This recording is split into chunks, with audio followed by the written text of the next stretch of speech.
Hey folks, welcome back to SupeRonpoNatural, the show where I recap and review every single episode of Supernatural until I die of old age. Sometimes I even do it twice. If, hypothetically, I forget to turn on the microphone on OBS and then go to edit the video and realize I didn't have any sound at all. Hypothetically. Well, it took longer than last time, but you guys managed to surpass my 750 view goal, which is amazing. Actually, you've well surpassed it by now. It's at 2.1K now, which is amazing. Again, a little light on the likes and still sitting at around 51 subscribers. So, if you want to watch more of these videos, please do like and subscribe and comment down below with any thoughts you have, because all that engagement really helps make the algorithm show this to more people. But you know all that. You've been on YouTube for a while, I'm sure, so I don't need to tell you that. Anyway, thank you for watching. Please keep watching. Next video, I'll start working on at 1,000 views, and I'll try to get it done a little sooner. Yeah, I had to re-record this one. It was a whole thing, but it's time for the video. So, with no further ado, here is Supernatural Season 1, Episode 17, Hell House. We're in Richardson, Texas. Which, fun fact, is the hometown of Jensen Ackles. I worded that specifically so I wouldn't have to say Jensen Ackles' hometown. I hate having to say stuff like that. We see 4 cute young people, because of course we do. It's almost always cute young people in the cold open. They look early 20s, but they're probably supposed to be teenagers. They're searching the forest at night. They get to an old shack. The chick doesn't want to go in, and she is correct. The dudes get all toxically masculine, but one of them is non-toxic. For like a second, then he has to grab her parts.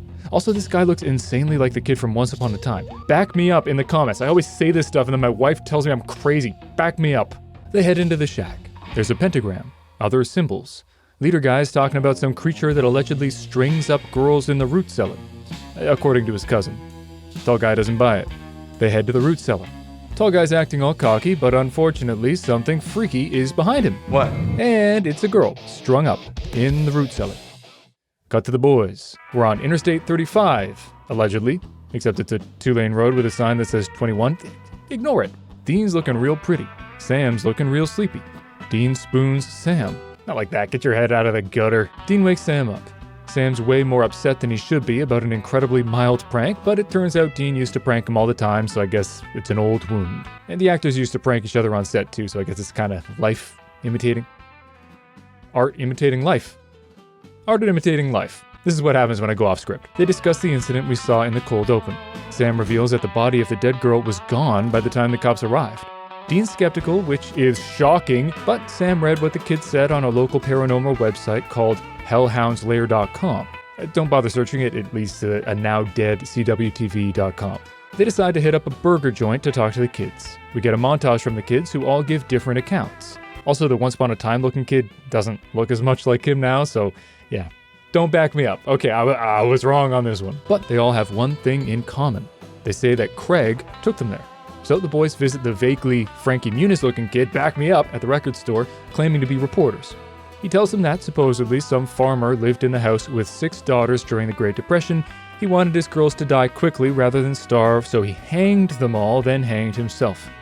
Now he hangs any other girls who go inside. Which doesn't make much logical sense, but ghosts seldom do, and honestly, looking around the world these days, it feels like not many people do these days. The boys check out the shack, which looks decidedly less spooky during the day. EMF's going off, but the power line is interfering with the readings. They go in. They notice the symbols. Sam points out that the symbols are from different time periods. Dean points out the one which Sam has never seen. Dean has seen it, but he forgets where. Let's be real, it's gonna be the dad's journal. It's always a dad's journal. I don't know why they don't just check there immediately whenever they see something they recognize. They hear a sound. They burst through the door and they find the Ghost Facers! 2 random young guys. We don't know who they are yet. They run the aforementioned paranormal website. They're not the Ghost Facers yet. We don't know who are the Ghost Facers. By the way, fun little Easter egg that I'm sure a lot of people caught. Their last names, Spengler and Zeddemore, are references to Egon and Winston in Ghostbusters. Side note, when I first saw Jack Quaid, I was like, that's the guy from Supernatural. But turns out it's 2 different guys, but they look alike, right? I'm not crazy on this one. Timu, Sam, and Dean get all condescending, thinking themselves superior to the boys, and I love dramatic irony. The boys play dumb as the kids explain how EMF detectors work. They talk about how they saw a ghost once. Well, they heard it, but same thing. Kinda. Not really. Awkward line alert. That pot we smoked gave me the giggles. Seriously, that is horrific. Writing. A bit of research later, Sam found a Mark Murdoch rather than Mordecai in that house in the 30s, but he just had 2 boys and didn't seem to kill anyone. And Dean couldn't find anything about the victim. No missing person report. So they get in the car and...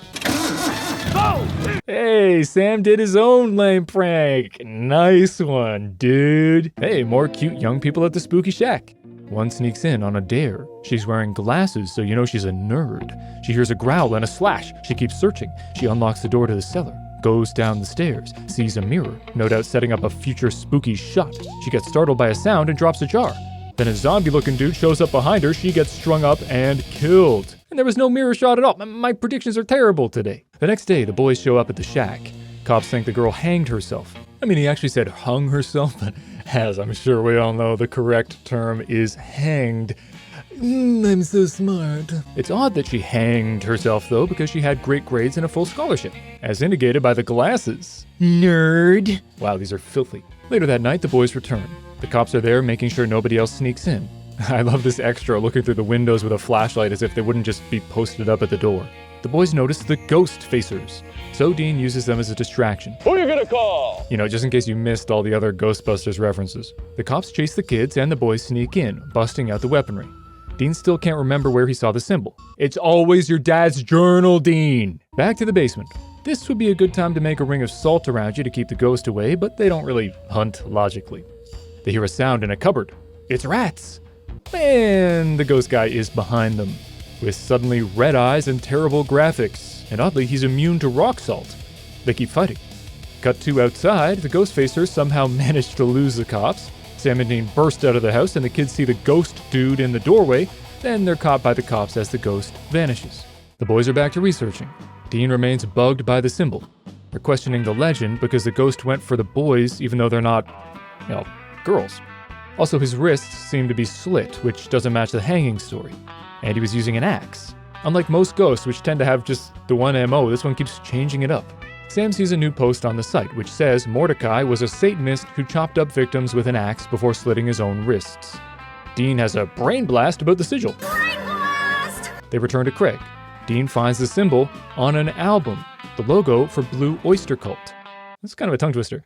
Blue Oyster Cult, Blue Oyster Cult. Okay, maybe not. Anyway, clearly Craig drew the symbol himself on the wall. Okay, so maybe it isn't always the dad's journal. Okay, look, this show can be predictable at times. I thought I had predicted it. I predicted wrong. This has not been a good day for my predictions. Okay, you can lay off, all right? I know he didn't look like Once Upon a Time kid either. Look, it's been a long day. Okay, I'm tired. My boy woke up early today. It's fine. It's fine. Get off of me. Get off! Turns out Craig and his cousin set the whole thing up. Low-rise jeans. They faked it all, made it look haunted, and she was a supposedly hanged girl. They even made up the story, which spread like wildfire and ended up on the site. But then, the story came true. Yeah, talk about a self-fulfilling prophecy, am I right? I'm just trying to ease the transition into the next, Cut 2, the boys back at the motel. Sam seems to be in the shower. Dean's putting itching powder into Sam's pants. Sam comes out of the shower. Yowza! Apparently the scene was specifically written in because fans wanted to see more skin, and they got what they wanted. Though you can see his shorts under the towel, so I guess they didn't get exactly what they wanted. Anyway, they think it's a tulpa, a Tibetan thought form. Okay, one more shot of Sam just for you, flexing so hard his pecs keep bouncing. Cut to the burger joint. Sam's all itchy.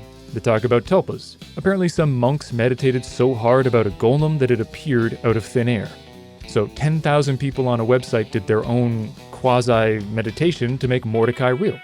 Well, that and Craig and his cousin accidentally painted a Tibetan spirit sigil on the wall of the house, which concentrates meditative thoughts, which was posted on the website for people to stare at. And as the legend changes on the site, Mordecai changes. It's all quite clever. Anyway, Dean has an idea. Also, both their eyes look incredible in this scene. Great lighting. Cut to the ghost facers, one of whom, Larry, is having an existential crisis. But the other reminds him, "What will Buffy do? Huh?" The boys knock on the door, tell them to shut down their website. But glasses guy is a jerk. Sam baits them into asking about Mordecai, makes them agree to shut down the website, and gives them phony info about Mordecai, that he shot himself with a pistol. If you shoot him with a .45 with wrought iron rounds, you kill him. Which is a pretty nifty way to go about it. You're just creating a kryptonite for Mordecai. They're having some food. They see the new post about Mordecai. Sam superglues Dean's hand to his beer, which definitely ups the prank ante. Then they play the waiting game. No, the waiting game sucks. Let's play Hungry Hungry Hippos. Cut 2, the cops at the shack. They hear a weird laughing sound, which turns out to be the thing from the wall of the diner. Diversion achieved. The boys sneak in again. They search the place, 45s drawn. The ghost facers startle them. They hear slicing from the cellar. Ghost guy comes out and they start blasting. It kind of seems to have worked, but kind of doesn't. It turns out it didn't. Sam and Dean Light reveal that their server crashed, so the new info didn't take and the guns don't work. They try to escape but get chased into a corner. But Sam gets his attention and grapples with him while they escape, and Dean spreads lighter fluid. Sam's getting choked out. Dean uses a makeshift flamethrower to help Sam. They set the place ablaze and run. Dean figures if there's no house to haunt, there's no ghost. Fingers crossed, I guess. Cut 2, the next night, the ghost facers were apparently contacted by some totally real Hollywood guy whose last name was probably the same as some musician about the rights to their story. Surprise, surprise, Sam admits he called them and Dean put a dead fish in their car and they call a truce, tying up the totally unnecessary pranking subplot somewhat nicely. And as usual, they drive off in the Impala. And that's the episode. It was pretty good. I was surprised to see the ghost facers so early. I thought they were like season 3 or 4 kind of thing.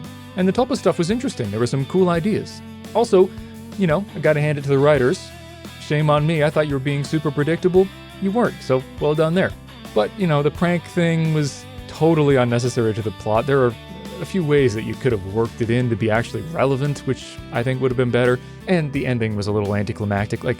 It's nice for there to not always be a silver bullet to just kill the baddie at the end of the episode and everybody's happy and Dean kisses the beautiful girl and woo, yay! But it didn't feel complete at the end of this one. But aside from that, overall, pretty solid episode. I'll give it an 8 out of 10. It was a good side episode, but I'm saving the big numbers for ones that are also relevant for the overall plot. But hey, if you disagree, let me know in the comments because nobody makes comments these days. I'm really happy to see all these views, but come on, engage. I want to chat. Let's chat. But, I know a lot of people have clicked away already, so I won't keep you any longer. Stay safe, stay sane, and stay smiling, and stay watching, and stay liking, and stay subscribing, and stay commenting.